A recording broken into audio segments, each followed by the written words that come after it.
obviously I'm going for monkeyfish. Do I have a choice? No. I stole it. Okay.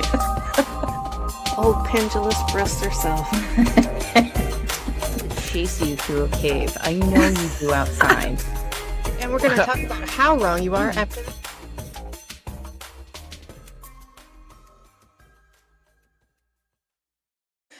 Hey everybody, and welcome to Monsters Lounge. I'm Jeni. Hi, I'm Tressa. Jeni, this is so embarrassing. I know. I can't believe you came with the same shirt I'm wearing. But I just got it and I love it. It's the best shirt I think I've ever gotten this year. I think you might be accurate. I think you might be accurate, except for the Monsters Lounge gear that you have. I'm obviously that doesn't count. Oh. What are we wearing, Jeni? Why don't you tell us all about it? Listen, we're wearing shirts from the Cryptid Women's Society. Please check them out on Instagram. You can see a ton of lives. The ladies are amazing. We are in fantastic company, very smart and funny ladies. So please go check them out. Yeah. And that's our little promo for that, because they're awesome and we just really want to be friends with them. Yeah, we love them. Yeah, that's pretty much it. Yeah, just be our friends. Yeah, that's it. Yes. Yeah. Tressa. Yeah. We got crazy stuff going on. So much crazy stuff. You got the holidays, you got shopping, you got travel, you got other stuff. Other stuff? Well, that's fun. All right. Well, we've got a lot of drones flying around. Oh, those two, yeah. Yeah. Why are they doing that? You know, I don't know. There's a lot of conversation about it. I think the most recent thing that I read was that they are looking for radioactive material that's gone missing. Oh, how is this supposed to make us feel better about these things? Oh, they're spraying it, so it's fine.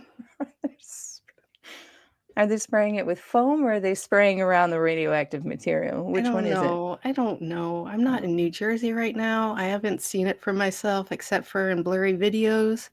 I don't know what's happening. If someone has any answers, they should probably tell us, because what's happening? Because we don't understand. Listen, I don't really even understand like drones to begin with. I mean, it's just government stuff. It's fine. Yeah. Well, apparently some of these things are very large, and there's some airspace bans going on, temporary bans of what you can fly where, and it's over military areas, and it's all very creepy. Hello, welcome to America. Right.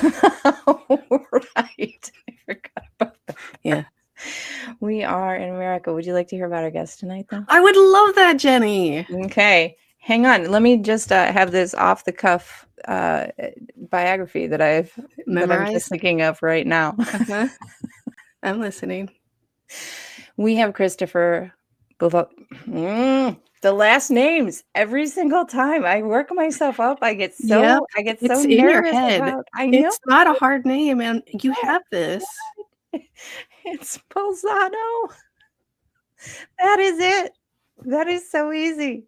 I would mess up Smith at this point in time. You would. I know this. I have faith in you. I know you can do that. I apologize to everyone. Okay. Christopher Balzano, almost did it again, is a writer, a researcher, a folklorist, and current host of the podcast Tripping on Legends, which is a really good podcast, BT dubs. He has been documenting the unexplained since 1994 and has been a figure in the paranormal world through his books, articles, and his work as the director of the Massachusetts Paranormal Crosswords and now Tripping on Legends.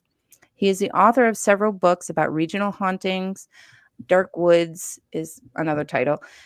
Cults, Crime, and the Paranormal in the Freetown State Forest, and Ghosts of the Bridgewater Triangle, as well as the collection of true ghost stories, ghostly adventures, and the how-to paranormal books, Picture Yourself Ghost Hunting and Picture Yourself Capturing Ghosts on Film.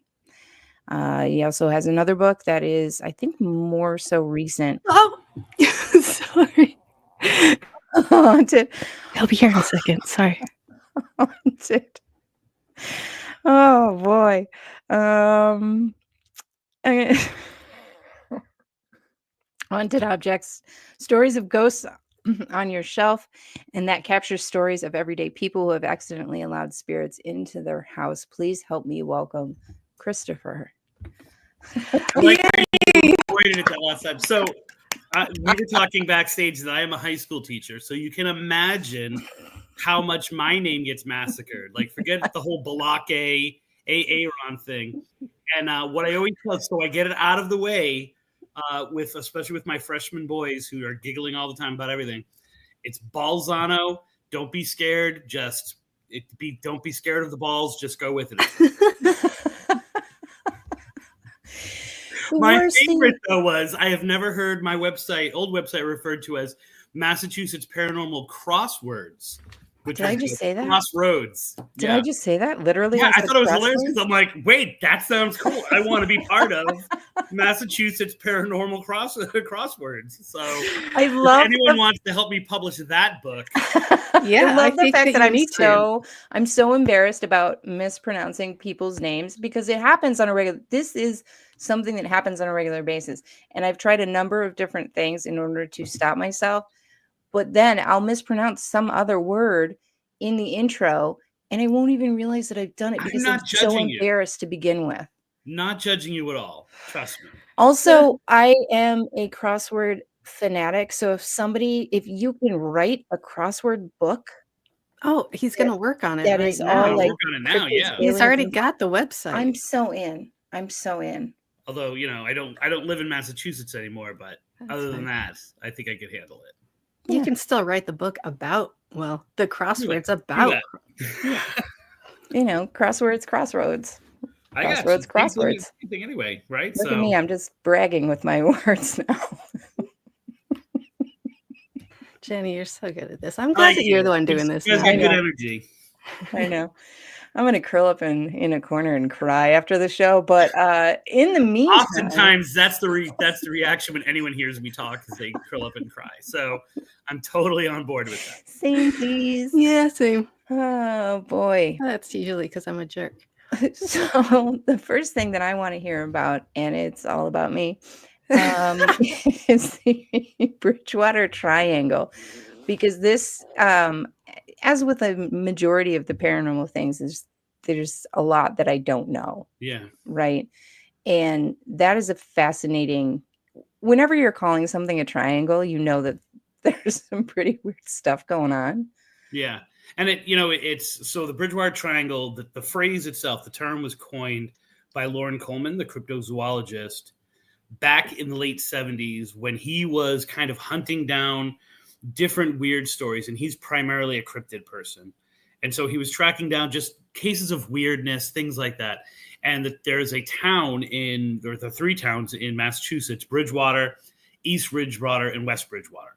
And what he did is, as he was looking at it, he kind of expanded it outward and discovered that within this triangle, which is about 200 square miles, it's formed by Freetown, which you were saying is one of my books is just about that town.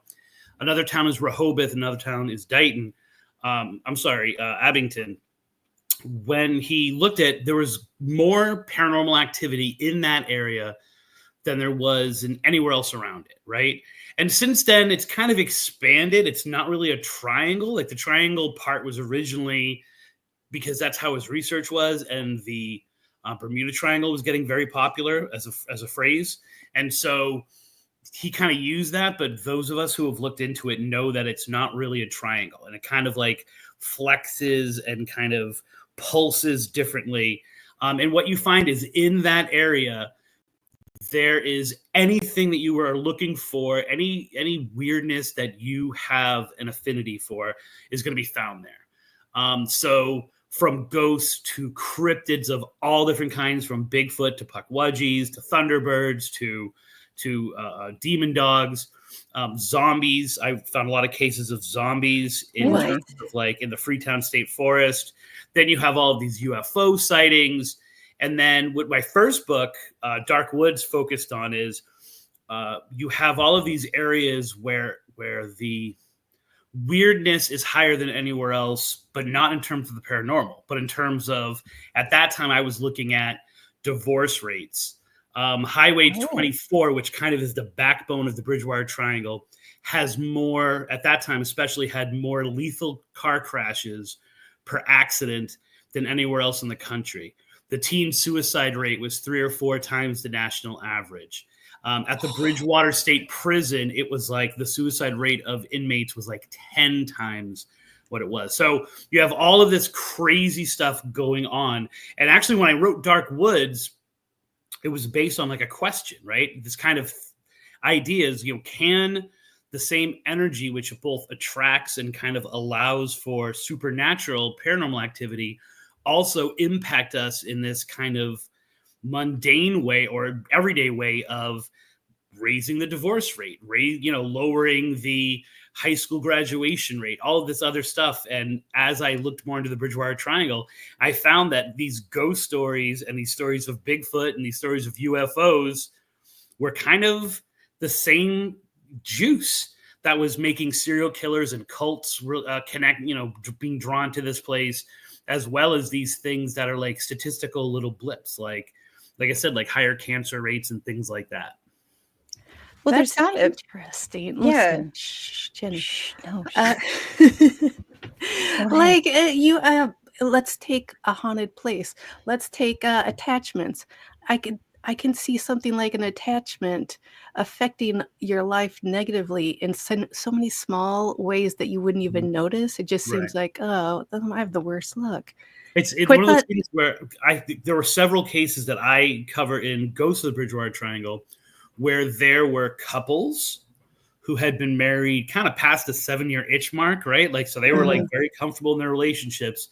They moved to the Bridgewater Triangle. They had a paranormal experience. And in addition to that, they found themselves almost immediately fighting when they got there. And things like that you think you're not. And for me, people have always asked this because I've been, Bridgewater Triangling it for, those books that you talked about. The Triangle ones are like 15 years old now. So I've been doing this for like 20 years. So I've had enough of a time in kind of researching this stuff to see patterns and to see these waves of things, and to see all of these different theories put forth, but then also now not living there to look at it from afar, what's going on. And I truly believe that it's not like, I think everything's drawn to it, right? Like and I do honestly feel that it is a living, breathing thing. So people always want to say, why is the Bridgewater Triangle more haunted or has more of this stuff than anywhere else? And every time you try to find the origin of it and you peel that layer of onion, another kind of historical, because this is like an area that's been known to be like this for 500 years. Right. Yeah. I was reading that it's been in certain places in that area have been considered not great for a very long time. Right. I mean, so it's not even just like a decade or like a few years, but it's literally been like, 500 years of Native American stories, then colonist stories, then colonist and Native American stories, and every time you try to find the origin of it, you go back more years and you realize, oh, wait a minute, what I thought was a cause is actually a symptom of the problem. Yeah. Jeez Louise. Yeah, that's super, super interesting to know that that's kind of one of those areas. And I mean, even attachments and things aside, I mean, the physiological ramifications of certain areas, I mean, you can feel it, right? When you go into very positive places or you go into very negative places, and it has to do with my thoughts always, I'm always looking at like how old some place is, right? And what's the geological makeup, because all of that stuff plays into it. I think that's why the Bridgewater Triangle is such a playground for enthusiasts, is if you are a firm believer that trauma is the sole thing that causes weird things to happen, you're going to find it there. Things like Lizzie Borden, who pretty much everyone knows who Lizzie Borden is. My students even know who Lizzie Borden is, right? Lizzie Borden is in the Bridgewater Triangle. The King Philip's War is in the Bridgewater Triangle. Tragedy after tragedy is in the Bridgewater Triangle. If you're the kind of person who believes it's all geological, it all has to do with nature, and all of the stones that you find in there. You could spend a lifetime just exploring the stone structures and the natural stones that are there. If you're a fan of ley lines and that kind of energy, there are supposed to be ley lines that run under different parts of the Bridgewater Triangle. So it really is one of those things that you have both cause and effect are what draw people in. And it's crazy because, you know, when Lauren Coleman was talking about this in the 70s, and then he published Mysterious America in 1983. And it's not like the book was dormant. I mean, it's a bestseller. It's like a classic book. But then it was really in the late 90s and early 2000s that me and a group of other investigators in different fields started to look at things and started to publish on the internet that people, I mean, my website statistics were crazy back in the day when I would talk about a triangle story, not even knowing the triangle existed yet, because so many people were experiencing things and they didn't even know there was a name for it. Either did I. I was probably researching it for like 5 years before I knew there was a name to this area. That's wild. Like, now, quick question, you might not know, but back over the summer, we were talking to Ronnie LeBlanc, and he was talking about, he brought up the ancient stone structures that are kind of sprinkled throughout, like Massachusetts and New England. Are those prevalent in the Triangle area? Yeah, I mean, the Wampanoags, who were the Native American tribe of Massachusetts, parts of New Hampshire, parts of Connecticut. I mean, the areas of the Triangle were really the focus of their tribe and their civilization. So a lot of those stone structures do fall within the Bridgewater Triangle. And like I said, a lot of people feel that the King Philip's War, which was against the Wampanoags in that area, is a major cause of the Bridgewater Triangle because it was so devastating and kind of, you know, anomalous in a lot of ways. So I live in Florida now. And so I just finished my latest Florida book, and I was talking about people like, you know, Hernando de Soto and Pizarro, who just like went through and just like massacred everything that they could find. Oh, yeah. That's not the way the English did things, right? Like the English came and they were like, oh my word, let's be friends. Yeah. Do you know about my friend Jesus Christ? Be a Christian now and I'll steal your land. Right? Like they were also, definitely not blankets. Like, would you like these blankets? They were not conquerors by the sword, right? Right. And so when people present the King Philip's War, which is in 1675, 1676, they present it as like this was this horrible war that happened. But the English themselves and the Wampanoags were both acting almost as if they were possessed, right? They were burning villages. They were killing innocent people. I mean, it was not the typical British conquering of an area that you were finding in the 17th century. Wow. Yeah, that is. My theory has always been it's not like a lot of people say that kind of violence is what erupted and kind of cracked something which caused the Bridgewater Triangle. And I'm like, no. The Bridgewater Triangle made those people they normally weren't. And that's why it is considered the bloodiest conflict on American soil in history. Yeah. That is wild.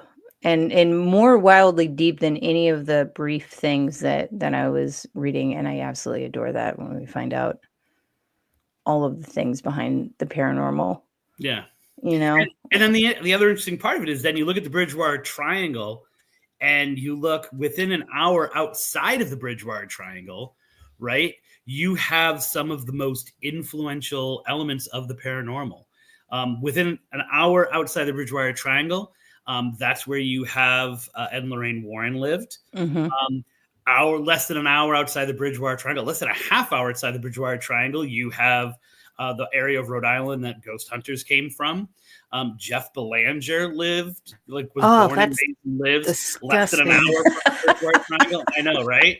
You know what I'm saying? So like all of these heavily influenced things that like influence the way we perceive the paranormal, they all were kind of raised in the outside and the outskirts of this. So it's kind of almost like, you know, that whole idea. I don't know if you guys are Star Wars fans, but like the evil rises up and the good rises up to meet it. Like it has to be balanced because all of these people who are, were the influential forces in the 21st century for the paranormal, like so many of them are stationed right near the Bridgewater Triangle. It's almost like it's following like a natural flow of things, right? Because the negative, it always comes with the positive. Yeah. Yeah, and it's funny because when I wrote Darkwoods, which had to do with a lot of the cult activity and the crimes that were going on there as well. I mean, there was a lot of negative criminal, really hierarching cults, as well as lower level, darker cults. But you could almost say person for person, you could find people who were practicing a much wider form of magic, a much more positive form of magic, using the forest's energy that way. They never got the press that the serial killers did, but like still, it was kind of those things were working alongside each other. So I honestly do feel that, but I also feel in some way that the forest, as a living, breathing thing, actively pushes or brings in negative things and tries its best to push out positive things. And so where I think existing in nature, you have those things balanced, I also think that it's nature that's not natural. So it brings something that can make decisions and has intent. I think it pushes out as much of the positive as it can. I want to hear a little bit more about that theory right after this. For those of you naysayers, I want you to know how much I appreciate how many of you grabbed a hold of my small package after last week's show. It is out and available. You can get both of my books, The Other Side, A Guide to the Paranormal and Ghost Hunting, and my brand new book, Theater of the Mind, Tales from the Darkness. Both books are out. One, of course, kind of a how-to ghost hunt book, and the other story book of strange supernatural occurrences all around the world. You can get your hand on my small package by just ordering it right off of my website. You can go right to paranormal60.com, scroll down on the front page there, or go to the shop and scroll down and you'll see our book bundle. And I was so humbled by the fact of how many men put their hands on my small package at the end of last week's show and bought it. It was great. It made me feel loved and wanted. I'm not going to lie. Oh, that Dave. Again, booted for Dave Schrader, like the story of my life. Tell me about it. Hey, listen, even our friendship, I'm sometimes booted for Dave Schrader. So I gotcha. Yeah, I get it. No, I love that. I love that idea. And over the summer, we were in the Columbia River Gorge, and we were talking to James Shubsky. See the last names. I can't get it. Anyway, we were talking to him about like the makeup of the gorge, and he had some very similar thoughts. That an area sort of pushes and pulls with the paranormal. Yeah, and I think in a lot of way tries to infect, because I'll give you two examples of it. One, the most haunted place. People always say, what is the most haunted place in the Bridgewater Triangle? And people have their own favorites, and the Hockomock Swamp gets like a huge deal. But that's not really haunted, and I'm more of a ghost person. So for me, it is this place known as the Assonet Ledge. Oh, do tell, the Assonet Ledge has been the site of multiple suicides. People go to the top of this ledge. They're overcome by this feeling of wanting to jump, which comes out of nowhere.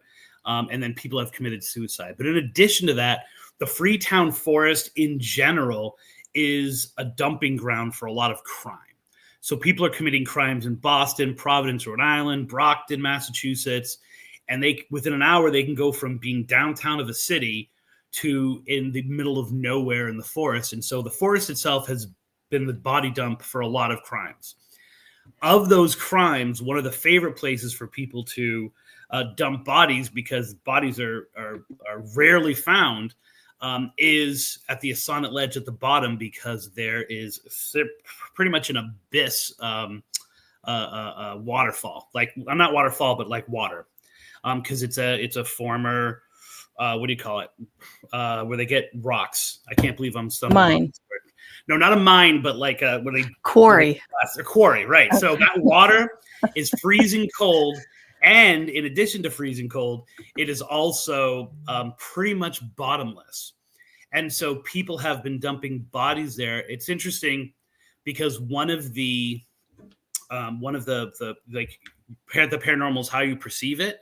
So people have actually been at the Assonet Ledge, and they have seen these ghost lights floating up to the surface of the water and almost being trapped by the surface and then going back down. Well, if you're a cryptid person, you've got one perspective on that. If you're a UFO person, you're seeing it as something, extraterrestrial. And then if you're a paranormal person, you're seeing that as ghosts. So there's a lot of like that kind of activity going on there. Well, when it was a quarry, a lot of that stone went out to build other buildings. Oh no! And all of these other buildings that use this stone are now also ridiculously haunted. Basically, like Taunton State Hospital, which is probably the first stories I started to record were of the Taunton State Hospital. But then Fort Adams in Rhode Island, the Breakers, as we call them, in Newport, all those extremely rich mansions that are all really haunted that people tour. All of that stone came from Freetown and came from that quarry. And so it's almost as if, it wants to send these kind of vibes out into the universe. But then the other part of it is that so many of the cults that came through that were on the negative side and more of the criminal side, because law enforcement was really on it, mainly due to the actions of a detective there named Alan Alves. Those cults, in being broken up, that close to the highest level, but not the highest level of the cult, were constantly being broken up. Those cults would then take those ideas and go to all of these other towns in New England. So it's almost as if they were learning their evil trade in the Bridgewater Triangle, and then being forced to kind of share the wealth. Yeah, share the wealth. I like what you think. Yeah. Listen to me. I've never been so happy to be living in the Midwest and not New England at this exact moment in time. I'm just going to throw that out there. So where are you guys? We're here. I'm right outside of Chicago. I'm in Minneapolis right now, but yeah.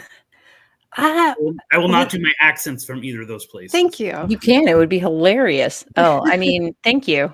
Okay, I won't really. No, go ahead. No, it's fine. Well, I do a haunted tour with a lot of people from out of the state, and I always say that we need every tour we go on has to have one person either from Minnesota or Wisconsin. Yeah, usually one from Chicago. So there it is. Accurate. Yep. Very very accurate. I watched a lot of Fargo, so. Yeah. Listen, you have a career ahead of you. Forget this teaching thing and writing thing. That's the next career. So wait, I have with this. I forget what the place is called. Even the quarry, the cliff place ledge. Thank you. Is this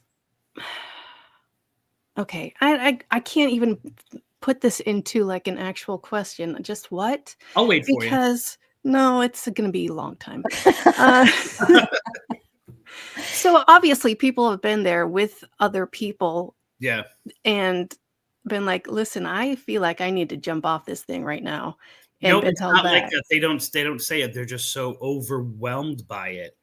That a lot of the reports that I got of modern times of people who were unsuccessful were their friends literally stopping them from going over, and then the trance kind of breaking. So it wasn't even like they were like, I'm feeling like I want to hurt myself. This is weird. It was more of just like, I'm about to do this, and people were pulled back.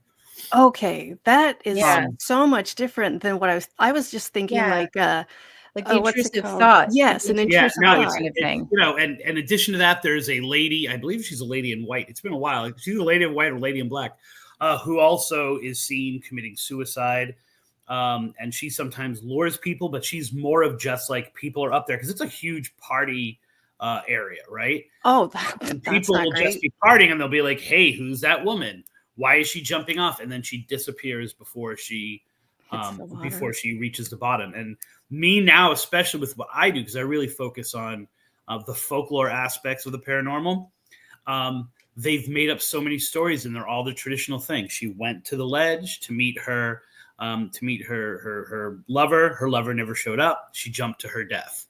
And so it's really crazy because I'm obsessed with the crossroads, not the crosswords, but the crossroads, which is where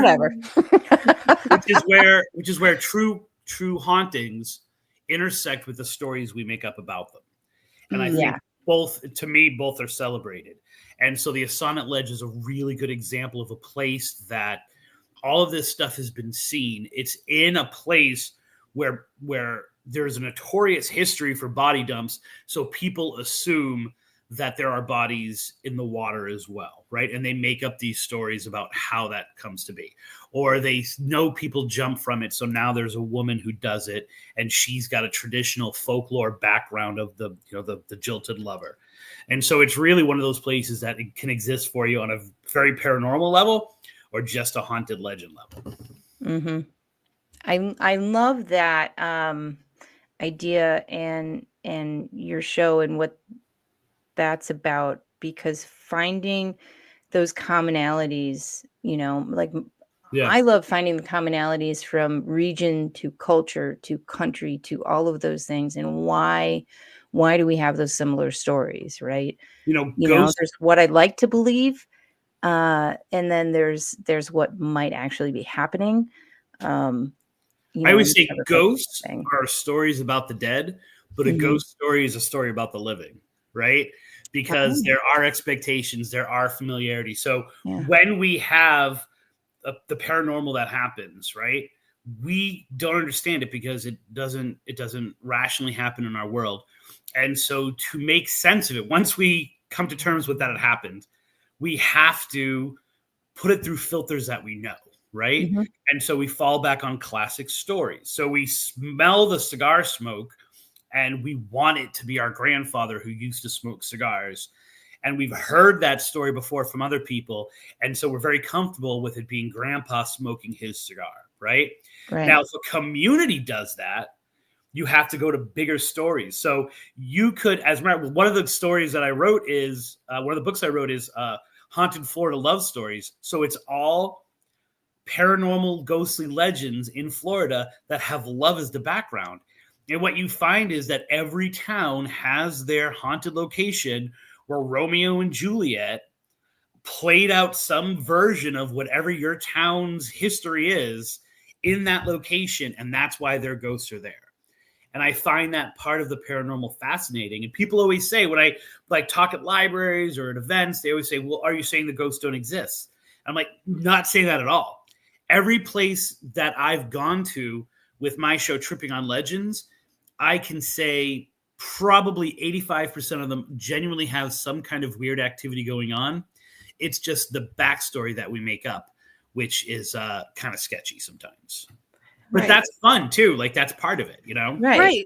That's the most fun. But like you said, it's for the people. It's not the actual story. It's just what we want it to be. Right. And, I'm not sure if the ghosts are like, hey, no, wait a minute. That's not what happened. Oh, they absolutely are. Are you kidding me? In the war, and my girlfriend was cheating on me, so I shot her. What are you talking about?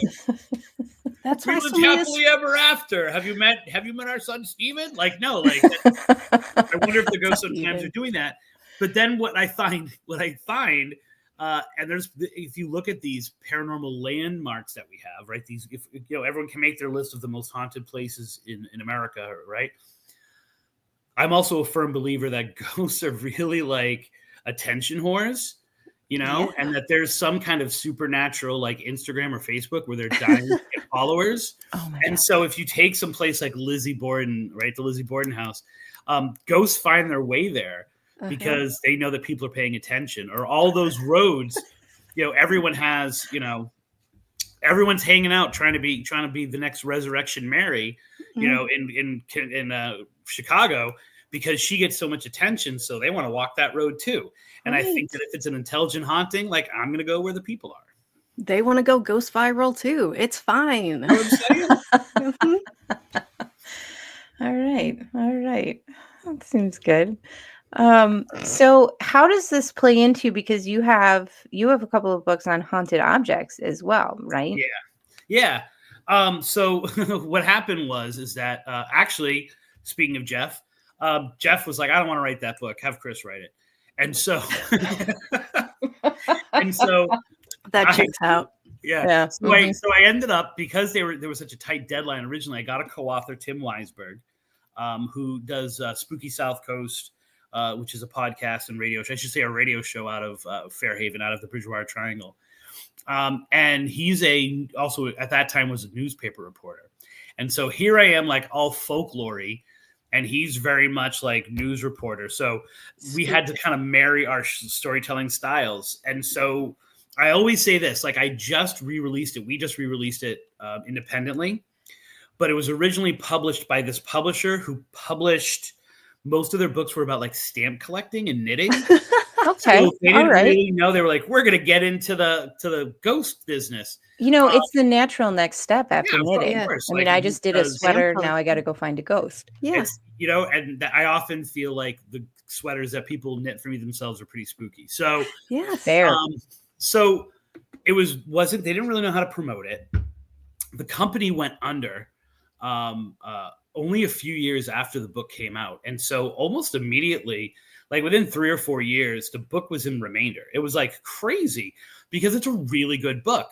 And so for 10 years, I rolled around in my head, like, why did this book fail? And I realized that it wasn't the time, right? Because it was put out in like 2014, I think, right? Mm-hmm. And in 2014, we were still majorly, it still exists, but the paranormal community and consumers were pushed by reality television, by the ghost shows, right? Sure. More than they are now. And what the book has that people didn't like at that time was that we tell 3 or 4 strong, infamous, sometimes urban legends about a haunted object, and then 2 or 3 real stories.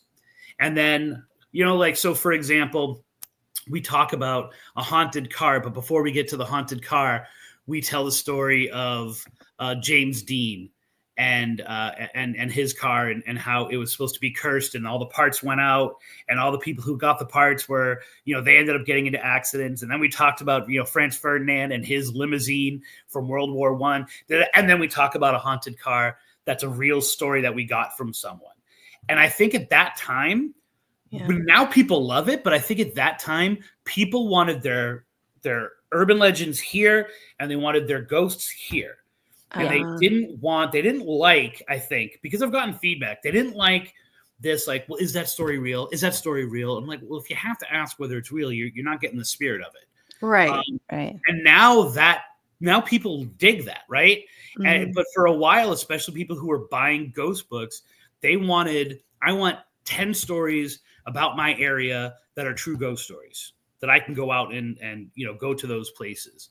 Yeah. And so when we started looking at it, we were like, this might have an audience now. And so we republished it. And when we did that, I went through and I updated a lot of the stories because a lot of these haunted objects, because this is like what a haunted object is, it had a life after the story was told to us. Of course. Right. So many of those stories so many of the real stories we had to, or the ones we got from people, we had to update them because crazy stuff had happened since the book was published originally. That's great. I love that you updated it and not just like threw it out again.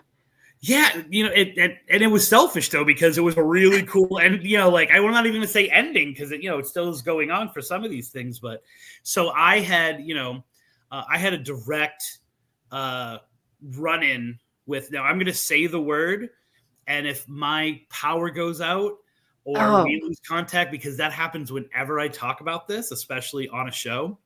And you can actually ask Dave, because we were on his show and both of our phones went out while we were doing the interview with him. The Amityville Horror. So I was contacted by a friend of mine who's a psychic who became his executor. And he wanted me and her to write a book about him, Ronnie DeFeo, the murderer. Yeah. Okay. The actual one who killed his family. Yeah. Right. And she got in contact with me because she was a psychic, but she's like, you're the only ghost person I think is not a weirdo. And so keep in mind, this is like 16 years ago. Sure. And she said, I've been seeing dead people my whole life. I've never seen anything like the dark things that are in my house since he sent over all of his paperwork. I've had 3 of my cats die. What is going on here? And almost immediately, I started having like shadow men in my house as I was rolling over in my head whether or not to do this book with her or not. And our conversations on the phone would always get cut off. And it was just like one of those things where we just like, it was really creepy. And so then one night I'm lying in bed. My now ex-wife is lying next to me. I know I'm wide awake because I can hear her teeth grinding, right? Like I know it's not sleep paralysis or anything like that. And I roll in my head, I'm like, I should do it. I should do it. And I'm saying the words kind of not even in my head, but kind of like under my breath. And I look up and there is probably a 7-8 foot tall shadowy figure at the foot of my bed. Nope. Even though I can see no features whatsoever, I'm looking at it and I'm like, I know it's looking at me. Yeah. And then I can tell, because it physically changes, that it turns, starts to walk out the room. And about 30 seconds later, not even, I hear my daughter, who at that time is like maybe 4 months old, start to scream from her room. Stop it. In the hallway. Nope. I said the same thing. Nope, not doing it, right?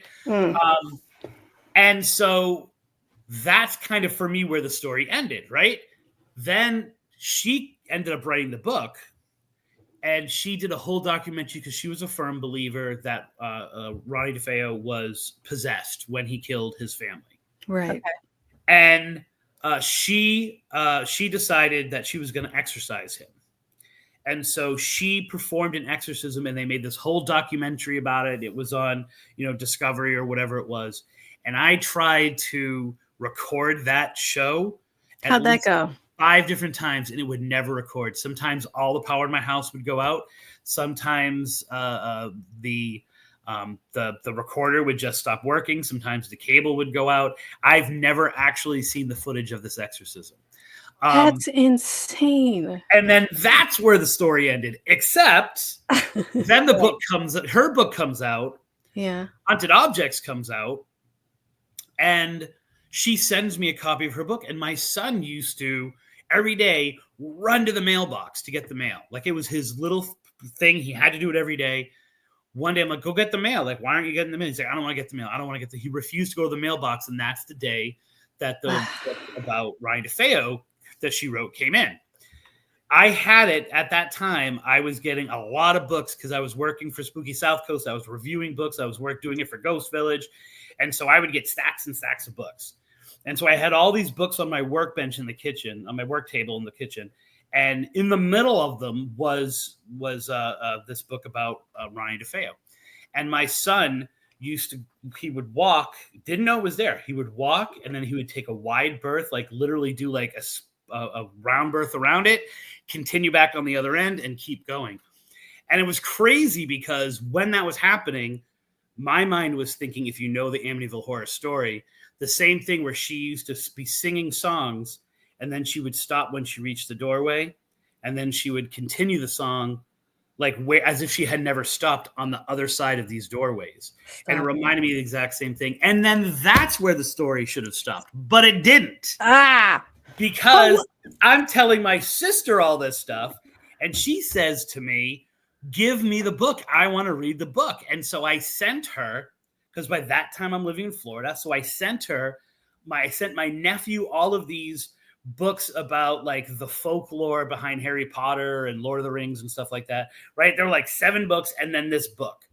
And she never thanked me. And I'm like, what a bee. She never thanked me. Right. And so I just assumed either she didn't get them, right? Because my sister's not like that. Well, I'm sleeping over her house one time and I'm looking at all of those books there. And I'm like, hey, listen, like, where's the Devil I Know book? And she's like, what are you talking about? I never received that book. And so coincidence, like there are so many instances like that in that Haunted Objects book where things were shipped back and they never arrived there, even though everything else arrived. That's wild. It really is crazy. And so it was one of those things where I felt like, how can I not continue that story? Because, that whole thing is still playing itself, or was still playing itself out with that book. Holy moly. I don't Jeez like that at Louise. all. I got Etc. goosebumps and everything. I'm looking behind me. All right. We're going to talk a little bit more about haunted objects in just a minute. Oh, hey, Tressa. Jeni? Oh, I'm just reading my book by international TV sensation, Dave Schrader. I'm reading the book, too. I don't remember the name of it or who wrote it, but yeah. There. I like your shirt. You? I got it on monstersloungepodcast.com. You've got a great shirt, too. Oh, this? That's so weird. I got it at monstersloungepodcast.com, too. They have really great stuff. A full variety. I know, right? They have everything. Shirts. Tote bags. Clutches. A phone case, I think. It's the best.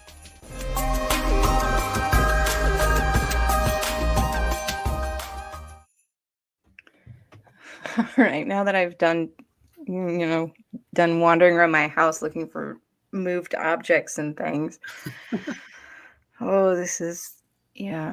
Now, you said something interesting before the show started, that you've actually held both the Robert the doll and Annabelle. Annabelle. Yeah. How was that? What did that feel like, first of all? Like, what kind of vibe did you get? So I physically was able to touch Robert the one time he left Key West. So for those who don't know, Robert the doll, before Annabelle came and was like, all like snooty and stuff, Robert was you got permission, right? Right? Okay, so what happened was... Okay, all right. That's my favorite start. There was a convention in St. Pete. And so they brought him out of Key West for the first and only time. And he was at this convention. And he was probably like 15 feet away from me. And I hadn't the slightest idea who he was. And then all day people were coming up and asking me to take pictures of him. And so I'd take the picture. And then they'd come back laughing and say, like, okay, no. Now ask to take the picture. And I'm like, okay, can I take the picture? And I was take the pic. And so at the end of the day, the organizer of the event took Robert out of the case and was kind of marching him along. I always say marching him around Simba style. Oh, as one does. And everyone was chanting, Robert, And then I was able to like reach up and like touch him and like, a little bit. I've since seen him a few other times being in Florida. Did you apologize for not asking permission to do all of those things? I felt like we had gotten over it. We had worked through it by the time I had actually gone down to Key West. Nice. That's good. But I always joke that like I've loved two women in my life, and I lost both of them after seeing Robert. So I like to blame him. Mm-hmm. It's not me. No, obviously not. And the last time we didn't go see Robert, but what we did was we talked ourselves into the attic that he used to be kept in. Mm-hmm. There's a bed and breakfast there now called the Artist House. And so we went there. My co-host at the time, we were pretending we were getting married, and we wanted to use the Artist House for our reception. So we warmed the guy up, and it took him about 20 minutes to realize that, like, we really were just like Robert freaks. And so he's like, you can't go into the attic. It's an insurance thing. No one goes into the attic. Blah, blah, blah, blah, blah. And so it took us probably about another 20 minutes of talking. And then I was like, okay, all I want you to do is take my phone and you go into the attic and take the pictures for me. And so finally I got into the attic. And so nothing unusual happened, but it's interesting to be standing there and you're like, I'm in the middle of like ground zero for this ghost story, right? For this like haunted legend of Robert. Like it started here. It's like, obviously things were going on in the house, these little accidents were happening, But it really kind of made it to the next level when they took that doll, put him in a case, and put him up in the attic, and he started getting out and looking out the window, right? I have friends who were like, my dad used to walk by and the doll would be hanging out the window. Or escaping to downstairs. Like this attic, excuse me, was really like where it transcended just a creepy doll. And I'm standing there going like, this is pretty damn cool. And we were the first people in that attic since he had been moved, since they had moved him from there, who either wasn't on a movie crew, like a TV crew, or was working for the place itself, like one of the employees. So that was really cool. Nice. And then it's hard for anyone to believe now, but there was a time when Annabelle was not famous, right? Right. And yeah, so absolutely. I'm talking like this had to be like 2001 or something. And my original kind of adventure on this, we had this haunting that they were asking us to look in Brooklyn, and a snowstorm hit. And so there was no way we could drive from Boston to Brooklyn. And so we were just kind of like hauled up at the house, and the snow stopped, and it was a nice day. And it was like, okay, we can't drive to New York in this, but like, what should we do? Why don't we go to the Warrens Museum? And so I called up, and I'm like, and the funny thing is she picks up, right? Like and by that time they weren't well known outside of the paranormal community. Like there weren't movies about it yet. Right. And so I was like, is this Lorraine? And she actually knew me because of the work that I had done. That's awesome. Crossroads. And she said, she had a Southern accent, right? Like kind of like to it. And so she said, oh, honey, you can't come. It's still bad weather. You guys can't come. And I'm like, why don't you come tomorrow? I'm like, well, you guys are closed tomorrow. She's like, you come in and I'll give you a private tour. Shush. And so we went down, and it was crazy because I'm like, is that Annabelle? And she's like, oh, you know about Annabelle. And I think it's in the Demonologist. Yeah. Story of Annabelle. And so I was like, oh, yeah, I know it. And John and I had talked about it like when we were at a conference together. And she's like, do you want to hold her? So it wasn't even like there was like, we don't open the case. It was like, I didn't even say, can I hold the doll? She's just, Alexa, stop. And so, when I start talking about Annabelle. And she's just like, went right in, opened it right up. I got to hold her. So, yep. Big with the haunted dolls thing. Yeah, apparently so. I always wonder how those things feel, and how much of it is that anticipation and that buildup of, this is the thing, or one of the things that I cover about Robert is, and this was more of like, okay, I was taking the writer perspective, right? Like I'm there and I'm kind of like a folklorist, not an investigator. So I'm looking kind of at how people are interacting with him. Like how does his story impact? And what you had where it's even worse now. I mean, I am highly encouraging anyone who's planning on, don't go see Robert anymore. Like they've like tripled the prices. They changed all the stories to make them more sensational. Like new owners have come in, and that's what happens. That's shame. But when I went there, everyone rushes in. So you go on this whole tour, and the whole time you're like, dude, just shut up. Just show me Robert. Shut up. I don't care about this stupid person. Show me Robert. Yeah. Get there, and they give everyone K2s, right? And they unleash them into the room, right? And so before they would start talking about Robert and the rules and stuff like that, although they'd say the rules before you go in, but then like they just let you go before they would start like stories. And so everyone rushes into the room. Everyone's flying their meters all around like this, going, "That's the lights are going off." That's crazy, right? But in addition to that, people want to test the not being able to get a picture. And so what you have are a bunch of people running in, pulling out their cell phones. Were not too popular then, but pulling out their digital cameras, snap, right? And then looking at it, freaking out. Oh, okay, Robert, can I now take your picture? And then calming down and taking the picture. Well, Robert's encased in plexiglass, right? So when you take a picture into plexiglass, you're going to get shadows and reflections. And when you have 27 people all taking a picture from different angles, and then the picture is distorted. Yeah. Then all of a sudden everyone's calm, they're relaxed, they're focusing their cameras more. Now you start getting pictures. And so I think that that's the first level of it. But then for those people who don't know, Robert if you do not follow Robert's rules, you're cursed, right?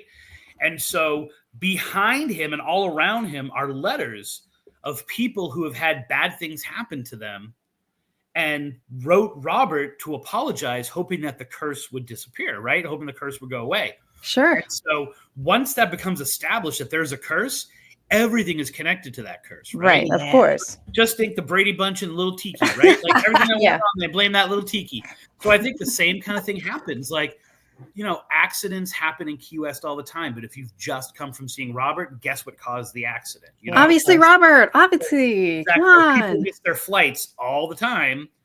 Yeah. You miss a flight after seeing Robert, and wait a minute, did I say goodbye when I left? Did I say goodbye? Like, you know what I'm saying? So it's kind of, I think he gets blamed for a lot. Oh, you think? That's weird. Yeah, I do. And to be honest with you, most of the haunting-y type stuff is 100 years ago, more than 100 years ago. And so when people say, is it the most haunted object? It's like, well, you got to believe the curse, which I do believe in curses, right? Sure. But I think that a lot of the hauntings and stuff, they're really in the past. And so I never rank him up there or that museum up there with the most haunted locations in Florida, because I'm like, I don't think that you're going to experience much paranormal activity. You just might be cursed for life and lose the woman you love. Yeah, I mean, whatever, it's fine. Yeah. That's fine. Seems fine. but no hauntings. Yeah, who needs love anyway? Yeah. Oh, we're talking about ghosts. Sorry. Yeah, it's fine. It's totally fine. Everything's good. Hey, we got to wrap up. Will you tell us all the things that you need to promote, places where people can find your work? Sure. You can find me pretty much on every platform. Tripping on Legends is the name of the podcast. Spooky Tripping is me on Instagram. Facebook is facebook.com/Tripping on Legends. TikTok is Tripping on Legends. You can go to the Amazon, especially in this fine holiday season, and just type in my name, Christopher Balzano, BALZ as in zebra, ANO, and get any of my books that are up there, both about Massachusetts and about Florida, and then ones that cover different places all across the country. Thank you so much. Is that good promote? I'm really. That was so good. No, it was phenomenal. Great. Brilliant. Like, read work good, on buy that. book. So. Thorough, and now we know what to do. It's great. I appreciate it. And you're going to be working on that Crossroads crossword puzzle. I'm definitely working on the Massachusetts Paranormal crossword. See, now you're getting me to the right thing. So. You're welcome. You're welcome. Listen. Thank you so much for please hang out for a second after the show. And we didn't even say the word puckwudgies once. I know. Oh my God. I mean, I was saying it in my head the whole time, but that's fine, whatever. That didn't make it to air though. No. Thank you guys very much for having me on. Thank you so much. Everybody else, don't forget to find us on Facebook, Instagram, YouTube, and the Paranormal 60 Network. Like, comment, subscribe, and check out our merch on our website, monstersloungepodcast.com. Send us an email or a comment. We love hearing from people. So until next time, thanks for visiting the Monsters Lounge.